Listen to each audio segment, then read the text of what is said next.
Hello,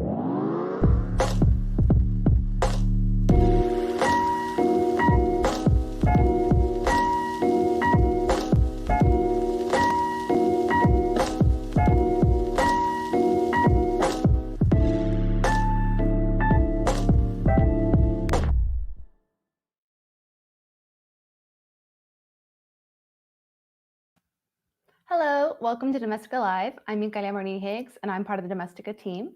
Domestika Live are live creative chats where we bring the best professionals and creatives to speak with our community. During our In Conversation with Live, we get to interview some of the biggest names in that community. This is a really great opportunity to get to know them more in depth and also to ask them any questions that you might have. Domestika is the world's largest creative community. We have online courses in English, Spanish, and Portuguese, all taught by top professionals. In addition, in our online forum, thousands of professionals from different creative backgrounds can interact and share their work and experience. All our lives are streamed on Facebook and YouTube, and they offer viewers a chance to learn something new, as well as develop professionally, thanks to the advice and shared experience of top professionals. For today's In Conversation With, we are so lucky to be speaking with Italian award-winning illustrator Carlo Stanga. He is known for his distinctive architectural illustrations, has published multiple books with Moleskine, and his clients include Unesco, Condé Nast, and the Wall Street Journal. If you have any questions for Carlo, please leave them in the comments, and we'll be answering them during the live. Hi, Carlo. He's about to join us. Hello, Michaela. Hello, everybody. I'm so excited to be here. I feel so lucky, really, to have the possibility to speak with Domestika public. Well, we're so happy that you could be with us, and we're so excited to learn some more from you. So to start off with, I really love your illustrations, and something that I really enjoy is I feel like you bring a lot of color and whimsy to architectural illustration, which is kind of unexpected. And so I was wondering if you could just tell us a little bit about your creative and personal journey. How did you become an architectural illustrator and begin to develop that style? Well, I began very, very early when I was a child. I remember that, in everyone's life, it's very important to meet the right people, the right persons. And I was very lucky at the elementary school to have a very weird, special teacher. I would say very unconventional. She was a very tall woman with crazy hair and with a very deep voice like this. It was kind of a witch for us children. But and sometimes she was able also, when she was very angry, to take us from the hair and tear up from the floor. It was really a little bit a borderline kind of person. But she was very clever. She has a very artistic personality. And so she tried to push our talent to improve our skills. For example, in my case, I was loving drawing so much. I was always drawing. So when I was in my classroom, I was allowed to stay down on the floor on my belly and make very large drawing on very large sheets of paper. And so I was drawing with a felt tip pen, black felt tip pen, very big illustrations about the issues the subject teacher was speaking about, like French Revolution or Roman Empire or whatever. And my friends, at the end of my work, came to color of the illustration. So we had a lot of fun. After this period, I had later, when I was graduated in architecture after my degree in architecture at the Polytechnic of Milan, I met Bruno Munari. It was another very important encounter in my life. And yes, also in this case, this unconventional way to see things, to see life, to see art, knew an improvement because it was able really to teach how to use fantasy, how to see things in a different way. Because, in our lives, at a certain point, especially for the people who are drawing, always arrives someone who say, okay, stop making these doodles and begin to study the very important things like To be literature, serious. mathematics, history, and so on. That is, of course, very important. But for people who are loving drawing, they feel a little bit useless and silly or something like that. And if you find people who really can help you, it's a big luck. That's great. So, And so then how did you go from that to architectural illustration, from drawing kind of everything well, from history on uh, your classroom floor? if you see, there is some imaging about my elementary illustrations. I was already very connected between, very interested about architecture. Like this, I made this drawing when I was 10, Oh, and wow. you can see that architecture is already the protagonist of my work, And they're with so a lot of detailed. details. Yeah, and so I don't know, maybe, I had already this interest about architecture since the beginning. I was living in this small village in the north of Italy, not far from Milan, Yeah. that is full of beautiful architecture, walls, big castles, and all this. So I was somehow already influenced by the presence of this architecture. Later, when I was 8, I visited for the first time Rome, and I was really crazy about the city. And when I entered the Pantheon, I remember with this big gator into the sky that you can see Yeah. in the center of the dome. It has been so impressive for me that I decided to be an architect once I would have been adult. And so, yes, it was something very natural for me, and I was able quite early to recognize these two interests, these two Yeah. passions, drawing and architecture. Actually, these two things are not that strange, because architects normally draw. Uh, People say architects build, but architects, since always they are drawing, some other people build. Architects are Yeah. drawing. So, yes, it was quite natural in this case. Great. Yeah, and so it sounds like kind of you found your creative passions quite early and you were able to pursue them, which is amazing. Um, and were you able to be as creative in architecture as you are in your illustrations, or was it more difficult to kind of bring that different perspective of the world to architecture? Well, yes, I decided to. Architecture is, of course, our environment. So to see the world through architecture is quite, for me, natural. And it is a talent that began very early when I was only, let's say, 2. I remember that when I was drawing everywhere, or all the available surfaces on the doors of my apartment, on the floors, on the walls. My parents were Your crazy. parents must have loved it. Yeah. Of course, I used all the tools that I was able to find in the apartment. So also markers, for example, that are very difficult to erase. And but when I was 2 in this period, I was unable to speak. So my parents led me to the doctor, and the doctor said, "No worries, he will speak." Actually, I'm speaking today, but he is trying to communicate through drawing. And actually, drawing is a very important, very direct way to communicate beyond words. And so, yes, communication was always very important. It's very central in our experience. It's really crucial for human being. And I would like to remember something that is really history, is not an anecdote, but is a very famous experiment.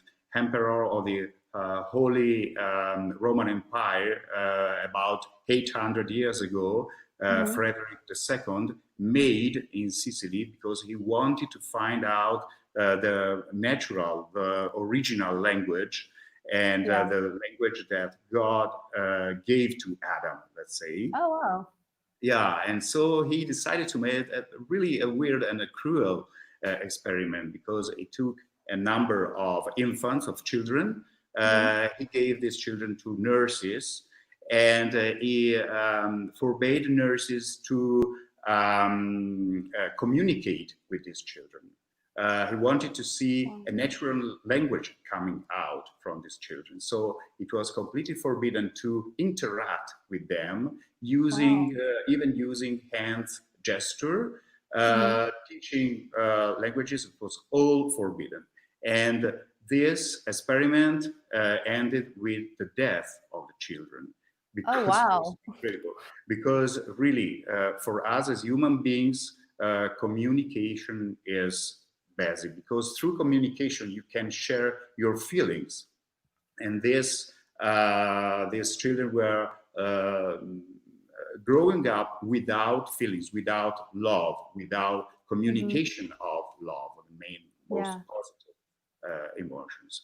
So in particular, drawing is a very direct way of communication. If you are thinking, for example, of Lascaux caves or Altamira. We have maybe some images also about this, but everybody knows this very famous bisons, or very like this, for example.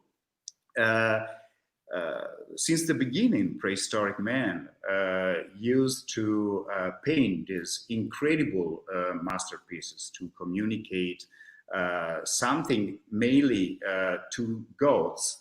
And they were speaking also between them. They were sharing the same emotion, because drawing is all about emotions.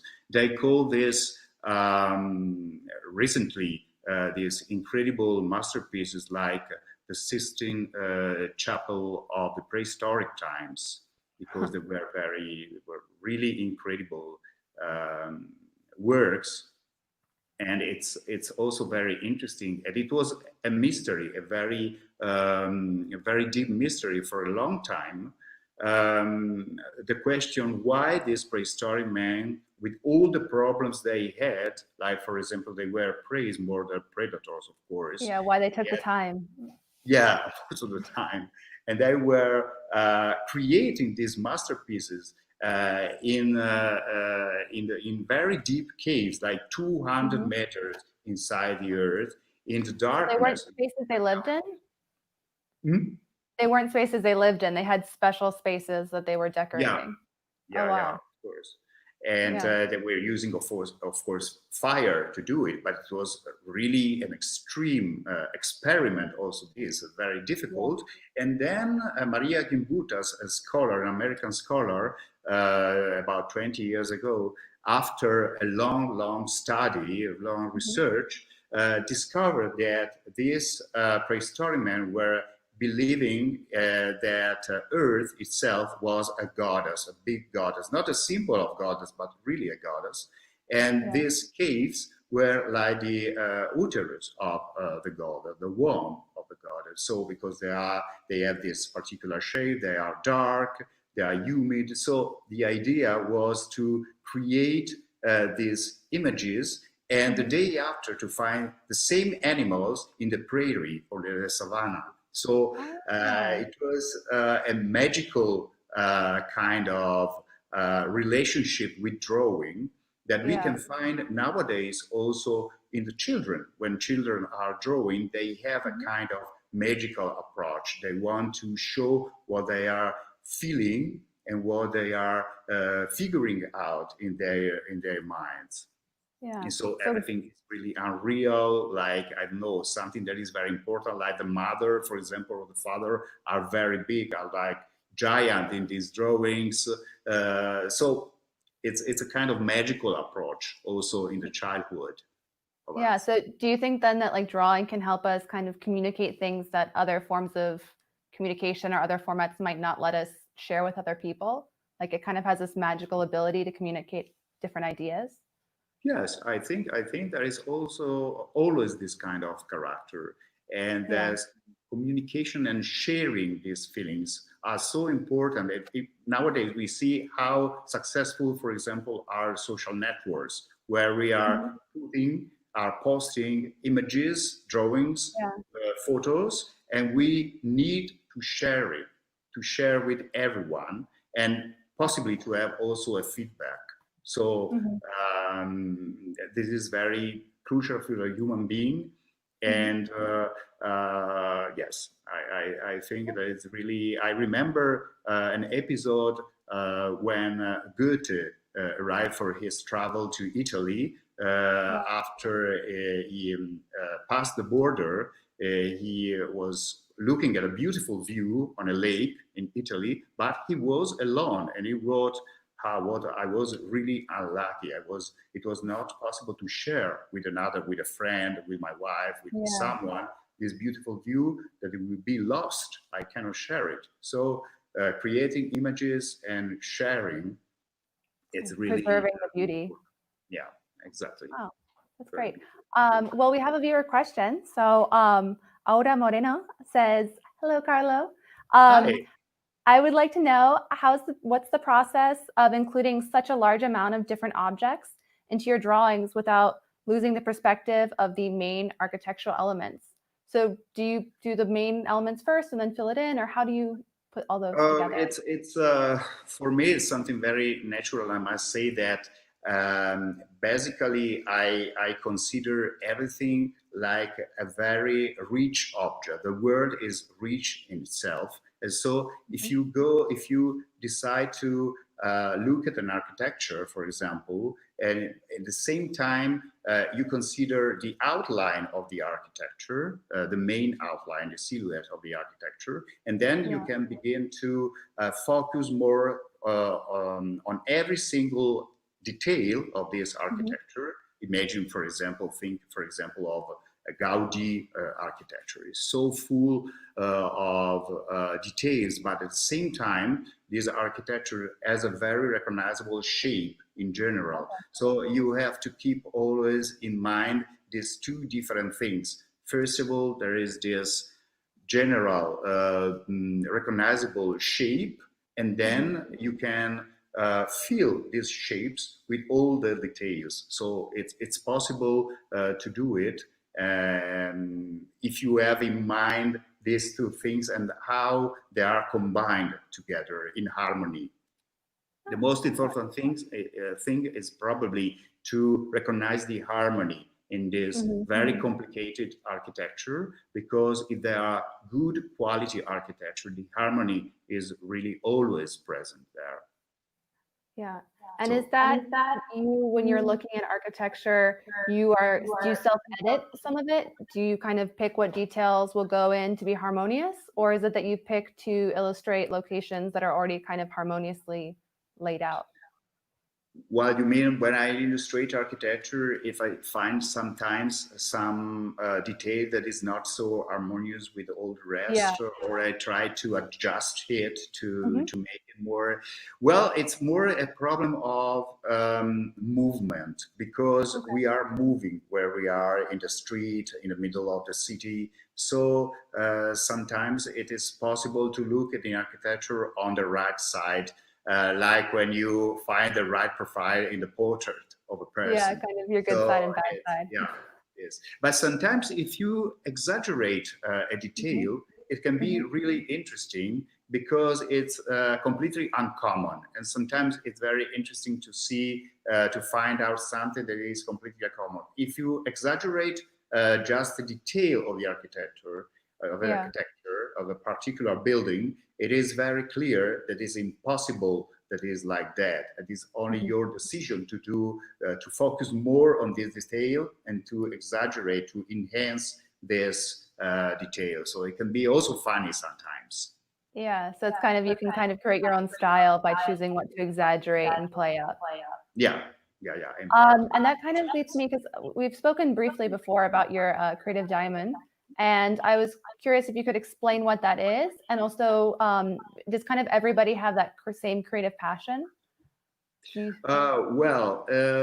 The diamond is very important. yeah. For me, it's very important that now that I have this course in Domestika, I tell the students, please consider that, of course, I want to show my method in the course. I want to Mhm. show how to draw, architectural illustration, all this. But I will be very happy if at the end of this course, you are really able to focus on your diamond, to recognize your diamond. And I And think, what is yes, the diamond, yes, of course, I consider for granted, but diamond is how ancient Greeks call this little spirit living inside of you, that? a kind of little god that Yeah. later in the Christian religion, for example, is the angel that is leading you. But in the ancient times, it was like your talent, Mhm. your main passion, the reason why you are on earth, and the Mhm. thing that you can do better just because you love it. Yeah. So, for example, for an artist, is art, is drawing, is painting. As for, I don't know, a designer is designing object. For an administrator is to administrate well something, Yeah. or for someone who is working in the bank is to have to be able to solve with creativity Mhm. problems. So it is not only regarding art, but I think everybody has a diamond because you can have different kind of skills. So Yeah. you always need this particular kind of intelligence and Mhm. creativity to Yeah. see things in a different kind of way and to connect different far things that actually to be able to recognize these connections between things. Yeah. And for people who are kind of working on trying to recognize or nurture their diamond, what can they do? Like, how can you help it grow or help make its voice This louder? is you must be able to feel your soul, your real Mhm. passion, and sometimes it's very difficult because it's something that for us is really normal and doesn't seem to be so important. Maybe I don't know, a girl like very much to calm friends or something like this, and then she will discover later to have a special talent for to be a fashion stylist or something like that. Mhm. I mean, I made a very silly example, But but I mean, uh, just like exploring or kind of experimenting with what you like and seeing what sticks. I think that it's very important in this case when you have this feeling Mhm. to try to see yourself from outside, like if you were another person, different from yourself. Try to see yourself like when we watch our pictures, and sometimes we are not able to recognize ourselves so well in the picture. Yeah. And if you are able to make this kind of meditation exercise, try to think what did I do today, for example. Mhm. What was my day today? Where I was really happy, when Yeah. I felt this particular pleasure by doing Mhm. something.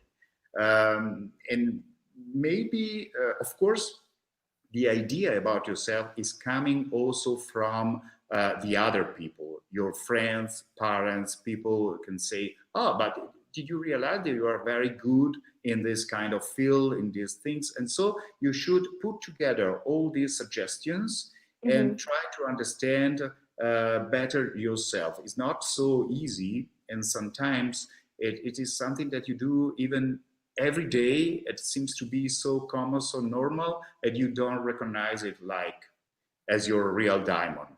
Yeah, I mean, that also makes me think about like when people develop their own kind of creative style, like an illustrator developing their own style or a designer developing your style. You don't really notice it overnight. And then 5 years later, you're like, oh, I really like bright colors. And, Yeah, and you realize like that's just what like makes you that. happy. Yes, So it yes, kind of yes. sounds similar to that. Yeah, yeah, yeah.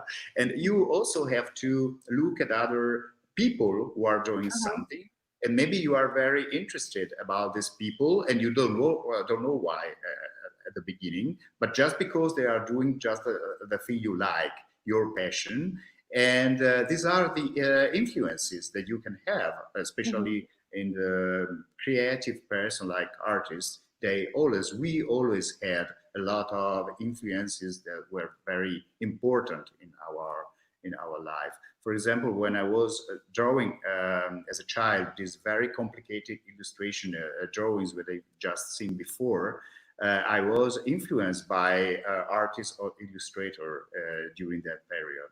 So it's always something that is coming from this feeling that makes you recognize this very deep skills that you have, this passion. Yeah.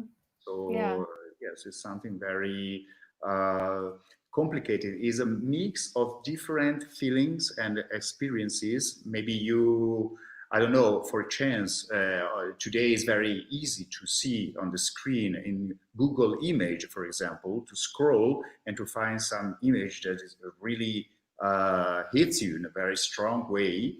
And I must say that most of the times today, students or people who are interested about images, sometimes they put this very interesting images in a folder. They make a collection of images, but they don't go, because we have millions of images, and they don't deepen the meaning of the image. They don't try to find out who is behind this image. If they just do it, if they try to deepen all this image they love, they would find an incredible world. This world would be really like a mine of discovery for them. So I always suggest people also to push their diamond, to find out better their passion, to deepen what other people before them made in the past. So it's very important also always to study, to try to understand the other images, and don't stop only on the surface. Don't be so shallow, and try to really to discover, to carve out all the layers up, and then go into the deep. Yeah, to understand what's really like attracting you to the image in the first place, to kind of untangle it. Yeah. And that kind of connects to a question that we have for a viewer. So you were talking about how nowadays we can access lots of reference images, and there's lots of great new ways to kind of make art and gain inspiration.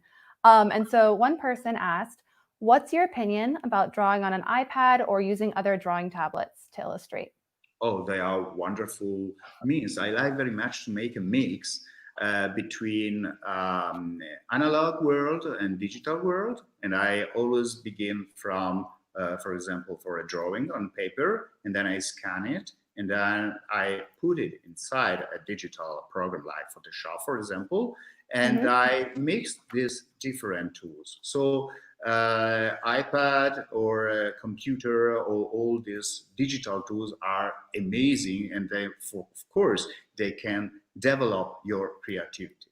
You always have to think, many people are skeptics, for example, about this untraditional new items, new tools, but you have to consider that always in history, many people were always frightened by new things. Like, for example, when they began to write on paper instead of clay tablets, it was probably, they had probably a lot of doubts. Oh, paper doesn't last for a long time, and clay tablet, yes, on all these things. And so every time there are a lot of doubts about this. But I'm sure that I'm very enthusiastic about new inventions. And for example, I work on a Wacom tablet to color my illustrations, and I work using layers.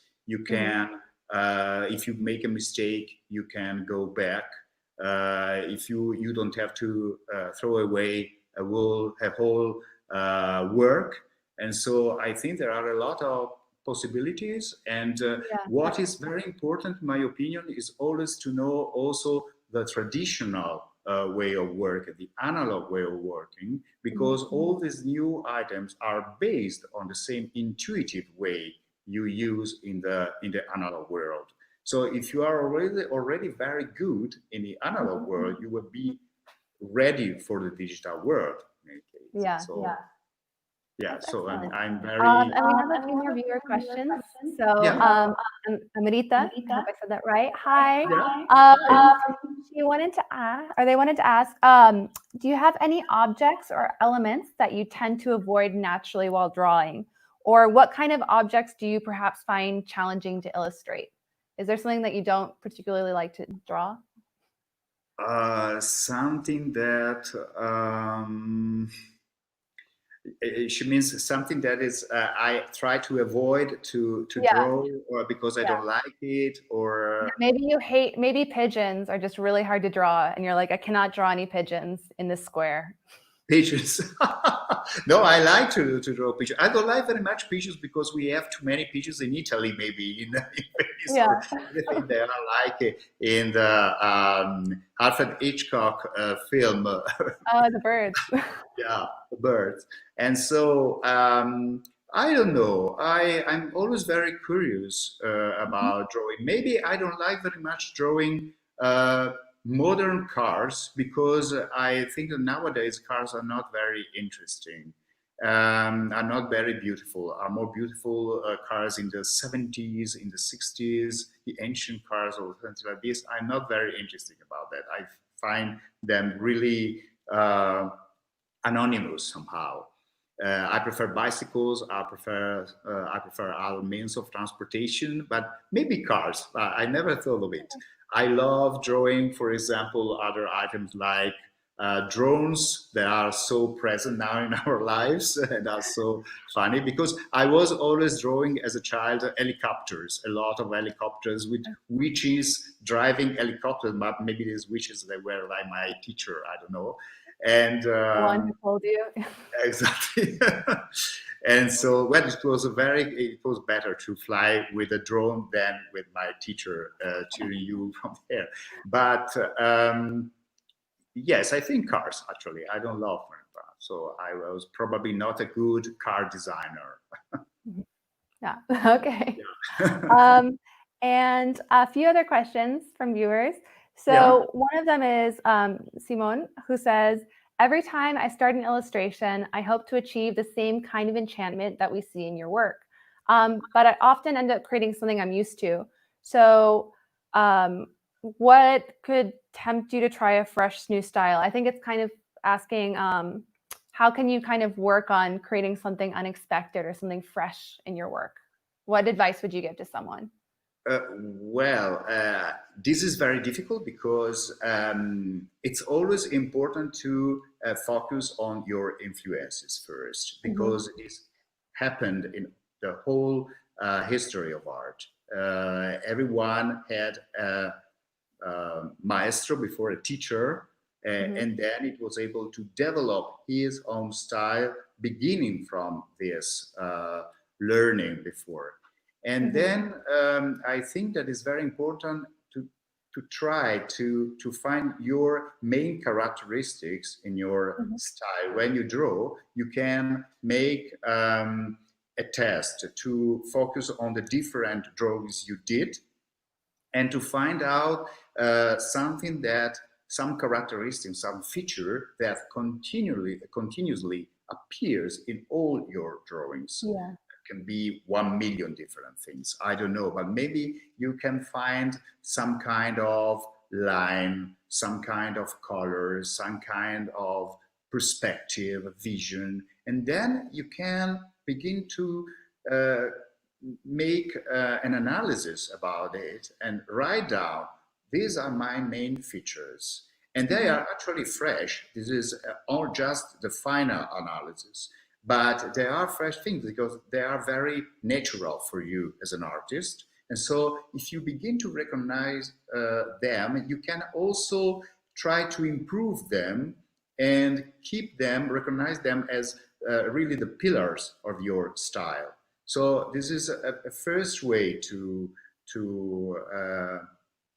approach your style, and to consider your style like something very outstanding. And when people see, for example, your drawing, they say, this is Simon's Yes. drawing. So I think it's very important to stop a little bit, to collect your drawings, and to make this analysis. And then to draw without stopping. Sometimes maybe if you have this feeling to draw, you have the inspiration, you can also tell your friends or your girlfriend, okay, tonight I need to draw because I don't want to lose this, and you will go outside to the disco to eat pizza another time. I mean, try to push your diamond and your passion, and not to avoid it too much. So I think, but if Simone asks about styles, it's just a first very good step, because it means that he's very committed about this, and he is very interested to develop a style. So it's for sure the first right step. Perfect. Yeah. And so illustrators have to spend quite a bit of time practicing, developing your style, working on it a lot. And so Amrita asks, can you describe your typical work week? What does that look like for you as a professional illustrator? Can you describe? Your work week. So what does your week look like? My work week. My work week, well, I normally, I cannot draw in the morning. I wake up, I have a big breakfast, and then I come to the studio and I begin to reply to the emails, and I try to plan also the day. Then it comes the lunchtime. I go to have lunch outside with friends or something, and then after it, I begin to draw, and I never stop drawing. It's something that, of course, I try to give, and I try to do what I really like doing.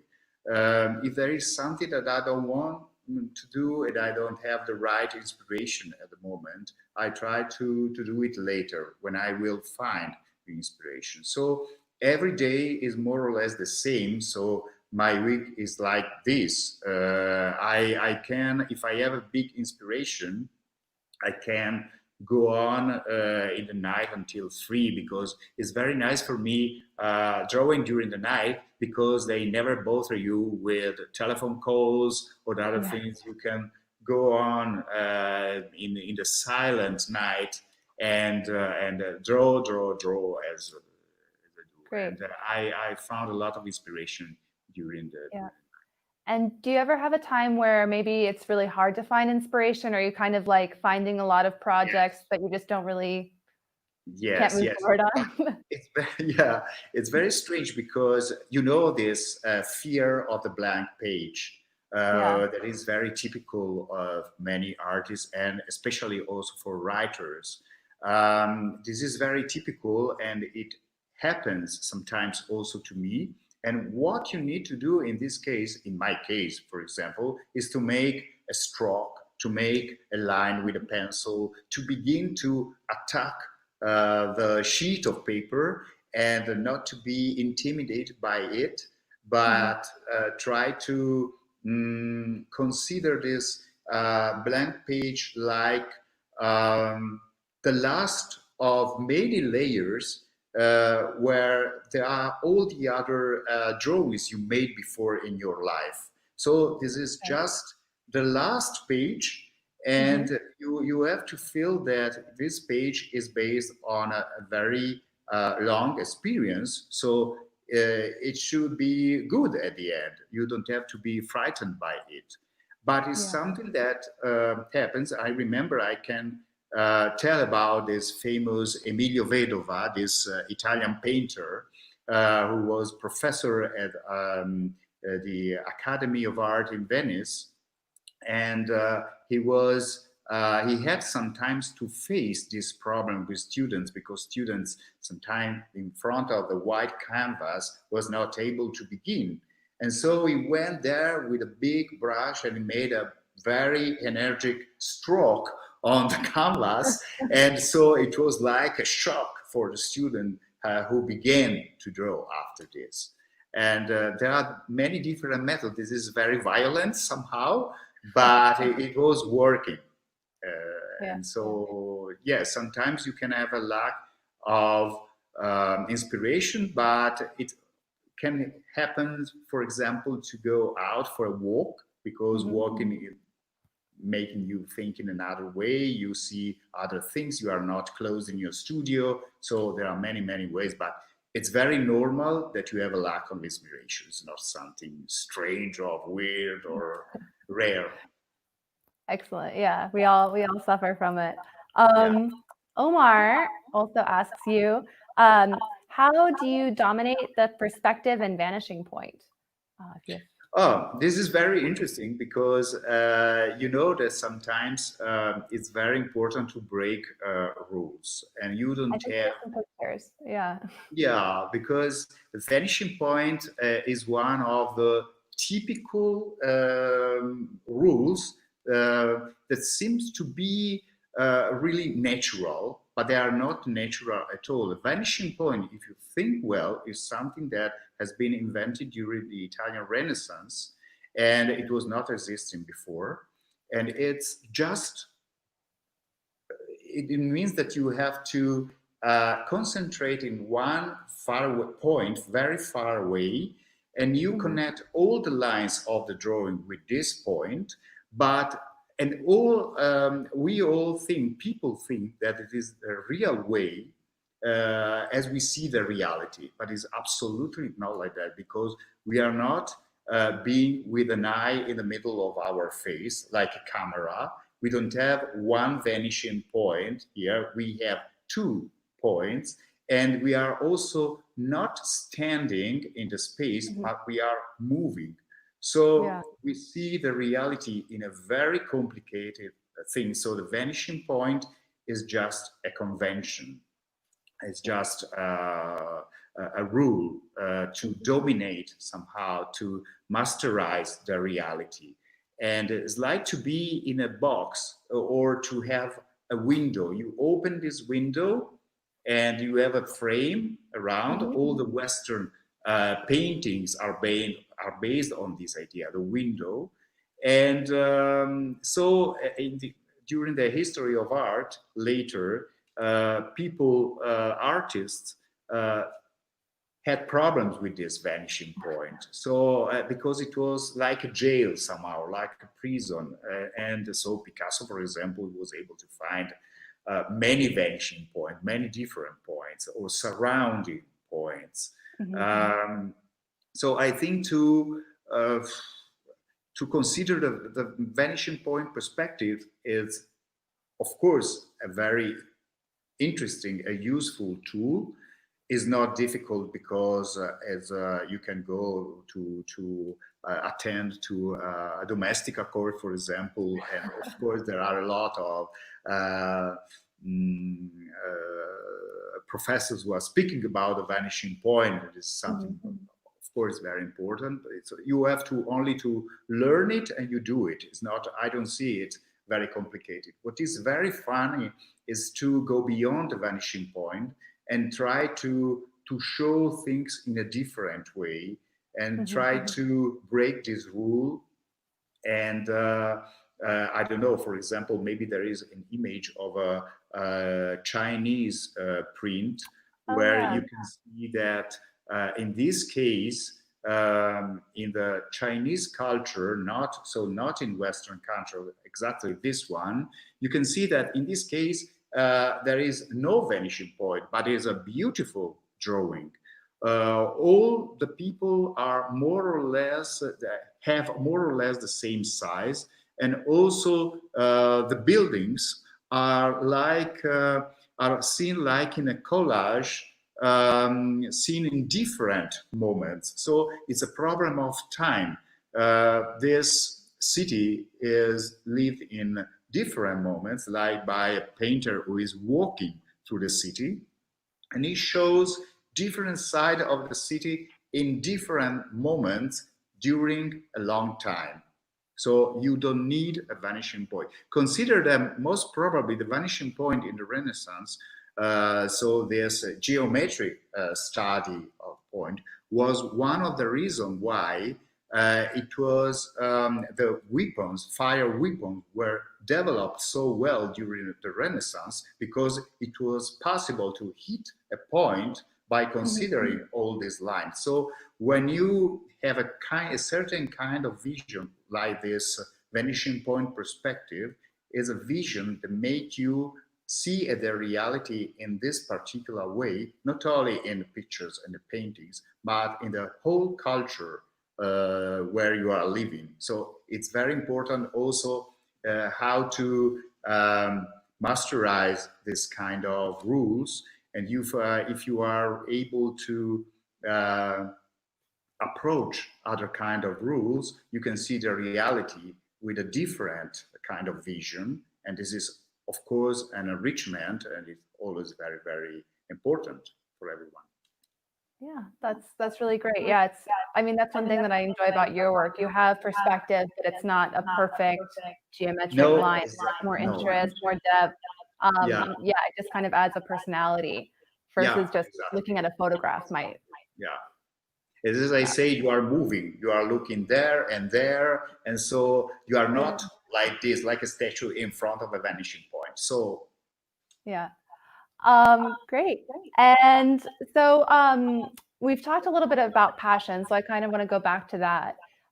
Sometimes, like you, it seemed like you kind of always knew your passion. You were quite set in it, and you recognized it early. But I feel like sometimes it's hard to recognize your passion, or you might not feel like you're allowed to pursue it if you want to, for instance, be creative, and people kind of push you towards a different sort of career. And I wanted to know if you've kind of ever faced one of those challenges, and if you would have any advice for people who are in a similar situation. yeah, it happened to me, and it was very hard because when I graduated in architecture, I was sure to follow this professional kind of path. And I created my studio. I was very lucky because I had many clients. I made buildings and other things. But then by the practice, I realized that it was really not my main passion. I prefer to draw architecture, to have architecture as a protagonist in my drawing in illustrations, but not attending things like I don't know, bureaucratic stuff, or attending the construction site with a lot of problems that took a lot of time from the possibility of creating drawings. So I calculated that 80% of my time it was dedicated to construction site or bureaucratic stuff in Italy. It was incredible. And then I had only the 20% of my time for drawing, and it was really exhausting for me.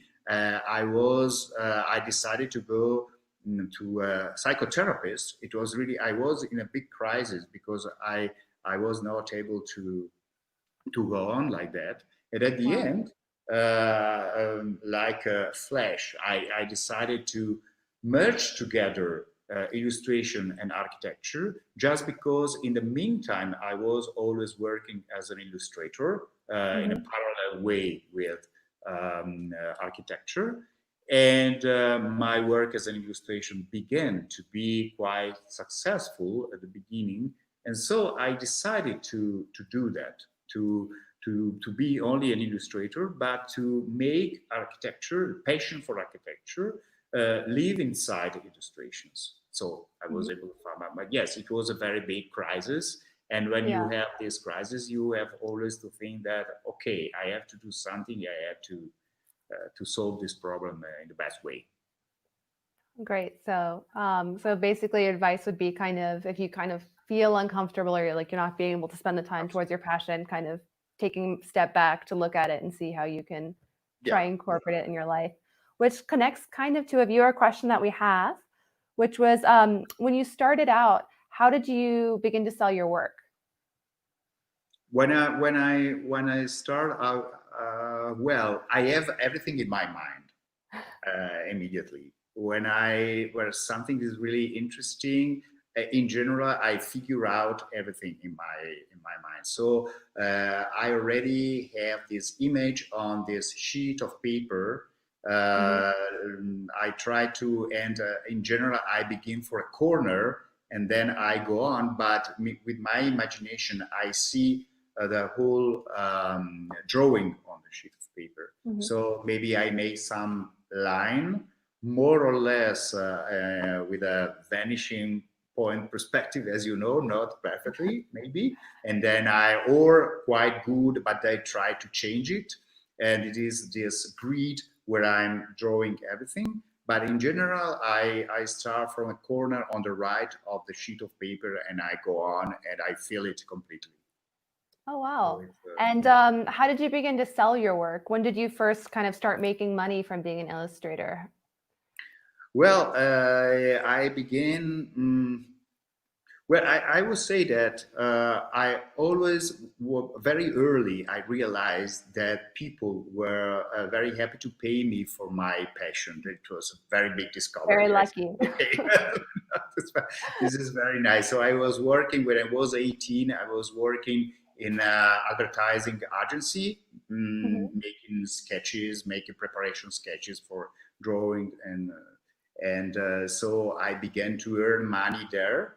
And then I decided to study architecture, and so I began to be an architecture, and I had that crisis. But in the meanwhile, I always had the possibility to be paid for my drawings because I was always drawing, even though I had always the 10% of the time or 20% of the time, I was always somehow drawing. In my opinion, is always very important to do what you like and to share with people what you do, because with more people know what you do, with more you have the possibility to attract the attention of the right person, of the right clients, the possible clients.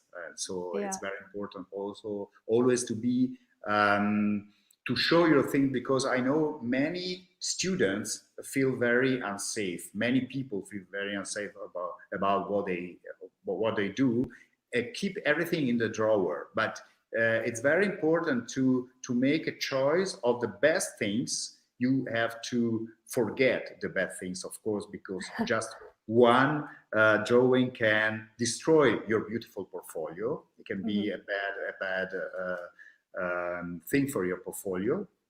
But it's very important when you begin to see that friends of people around or teachers begin to say, oh, this is nice. You have to begin to collect this to create your portfolio and to show it to the other people. Yeah. And that connects perfectly to a question that Omar had. He says, greetings from Mexico.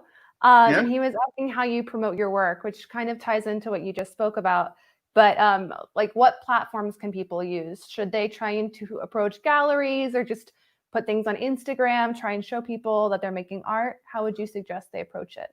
Well, I have representative, I have agents, illustration agents, but I must say that Instagram is really a very good way to promote your work, because many people can, of course, there is a lot of concurrence because there are a million images in Instagram.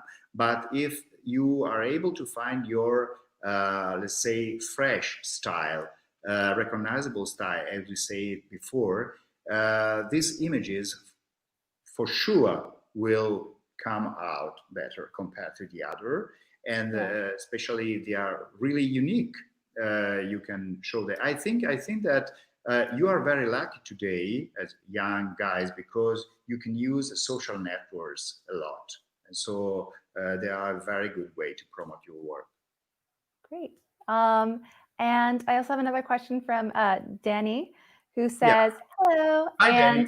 To what extent do you consider color to create depths in your images? To consider, well, for me, to consider to give depth to your image means apart, of course, the perspective, because we spoke a lot about the perspective. We speak anymore about it. For example, shadows. Also when I was a child, I was making very long shadow, like the sunset shadows when the sun is very low on the horizon, and so I think that using in the best way light, and so light and shadows is a way to give a very interesting depth to your images, to your illustration. So I will use a lot if you like, if it's a part of your style, because if you are not interested in shadows, you don't have to do it. You have to do also to use always things that you love and that your diamond loves. But for me, it's more shadows than colors. And about colors, speaking about colors, is for me, for example, is always very important not to use too many colors, because we are not living in a carnival. I mean, if you go outside, for example, or you have a look to your apartment, you see there are not a big amount of colors. In general, there is a limited palette, a colors palette. And you have to choose these colors that will be part of your style, the colors you feel more, because you have to think also that colors are feelings. When you are doing, we say, for example, you can say in English, I am blue, instead of saying I am sad, or red is color of love, yellow. There are many different, it depends on your taste, but I mean, in general, psychologically speaking, colors are reflecting emotions and feelings. And all the black and white, or the black outline of the drawing, has to do with the structure, the rational part.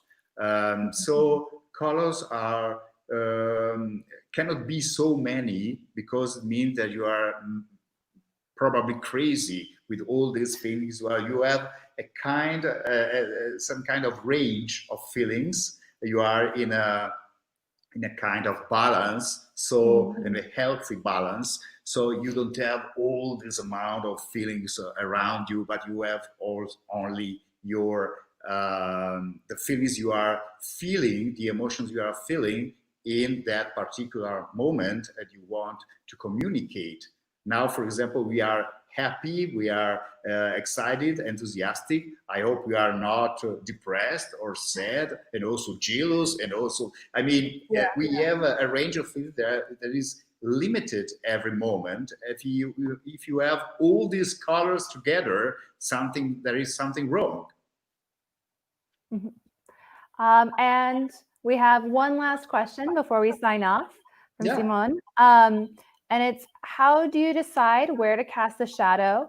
So just kind of giving advice about kind of when you're considering the size, the direction of the shadow, and kind of what does it add to the story? Well, the shadows are connected with the place that you are depicting. If you decide, for example, since I am illustrating mainly cities and architecture, of course, I try to go to this place in different time during the day to see which is the right orientation and what kind of shadows you can have in that particular area. For example, in Domestika course, I went in Mexico City to make a project to illustrate a church in Mexico City, a church that it was sinking in the ground. It's crazy because this, the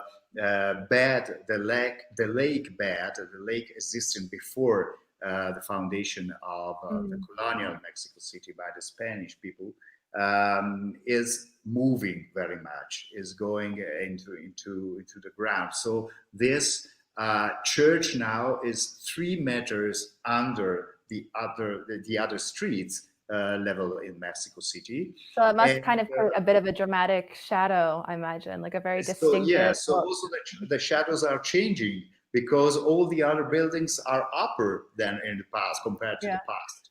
And so you really have to go there. Then, of course, you can also change something because you are an artist, you are not a photographer. So you can also a photographer can change, of course, shadows. And he is an artist too, of course.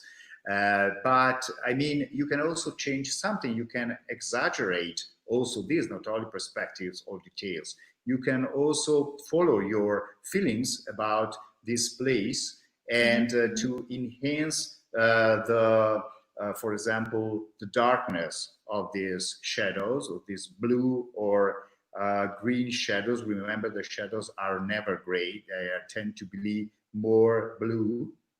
And by it's enough to go to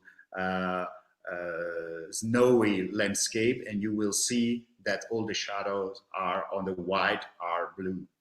And so, yes, you have to consider the reality. And then if you want to make this image very dramatic, you can enhance the size, the darkness of these shadows. So if you start from the reality, is better, because the reality is full of suggestions, of course. And you, after all, you are depicting the city, and this kind of orientation, these shadows have to do a lot with the identity of this particular part of the city. The unique atmosphere of that place as well. It sounds like it really captures the kind of colors you were talking about before. Absolutely. And every city has its particular light, of course. For example, in Madrid is very famous the blue of the sky, the deep blue of the sky. And in other cities, it's different, because if you go to Northern Europe, it's completely different. And so you have to consider very much this kind of the light, because the light changes, of course, the colors of the city. And so it's very important, this. Oh, excellent. Thank you so much again, Carlo, for spending time with us and allowing us to interview you. And thank you to everyone who tuned in and who asked questions. Thank you to everyone. Really, really appreciate it. Very happy. Yeah, thank you. La idea es como algo muy frágil. Se me fue la hebra. I'm going to show you some examples. This is what we've got behind me. ¿Qué más preguntas tengo por aquí? ¿Cómo descubriste que los libros